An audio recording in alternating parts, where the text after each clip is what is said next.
Welcome back to holy Tamil. ரீசெண்டாக வந்திருக்கிற ஒரு ஹாலிவுட் ரோம்காம் ட்ராமா மூவி தான் தி ராங் பாரிஸ். இந்த படத்தோட தமிழ் வெர்ஷனை இப்போ நமக்கு நெட்ஃப்ளிக்ஸில் ஆட் பண்ணியிருக்காங்க. படம் நமக்கு தமிழ், தெலுங்கு, ஹிந்தி, இங்கிலீஷ்னு மொத்தமாக 4 லாங்குவேஜஸ்லுமே அவ்வளோதான் இருக்குது. பட் தமிழ் டப்புடு வெர்ஷனுமே பார்க்கறதுக்கும் நல்லா இருக்குது. டப்பிங் சூப்பராகவே பண்ணியிருக்காங்க. இந்த படத்தோட ஸ்டோரி கான்செப்ட் எடுத்து ரொம்ப சிம்பிளான ஸ்டோரி லைன் தான். கதையில் வரைக்கும் நம்ம ஹீரோயினுக்கு பாரிஸில் எஜுகேஷன் பர்பஸ்க்காக ஸ்டடீஸை போட்டிருப்பாங்க.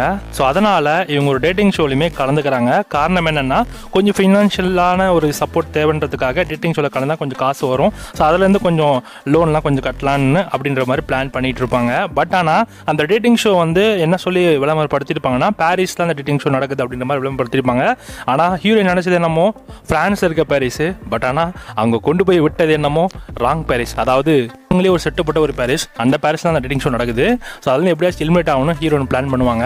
பட் ஆனால் ஹீரோயினுக்கு அந்த செட்டில் ஒரு பையன் மேலே காதல் வந்துடும். அதுக்கப்புறம் அவங்களோட லைஃப்பில் என்ன மாதிரி விஷயங்கள் நடந்துச்சு, அந்த காதல் சம்பவங்கள் எப்படி இருந்தது அப்படின்றதான் இந்த படத்தோட மிச்ச கதையே. இந்த படம் ஓரளவு பார்த்தீங்கன்னா ஒரு டீசென்டான ஒரு ரொமான்டிக் ட்ராமா மூவி தான். நல்லாவே எடுத்திருக்காங்க. அந்த அளவுக்கு பெருசாக போர் அடிக்கல, நல்லா இன்ட்ரெஸ்டிங்காகவே போகுது. நீங்கள் ஃப்ரீயாக இருந்தீங்கன்னா நீங்கள் ரோம்காம் மூவிஸ்லாம் ட்ரை பண்ணுவீங்கன்னா நீங்கள் இந்த படத்தை ட்ரை பண்ணலாம். தமிழ் டப்பிங்கோட இந்த படம் இப்போ உங்களுக்கு நெட்ஃப்ளிக்ஸில் அவைலபிளாக இருக்குது. படத்துக்கு 5க்கு 3 கொடுக்கலாம்.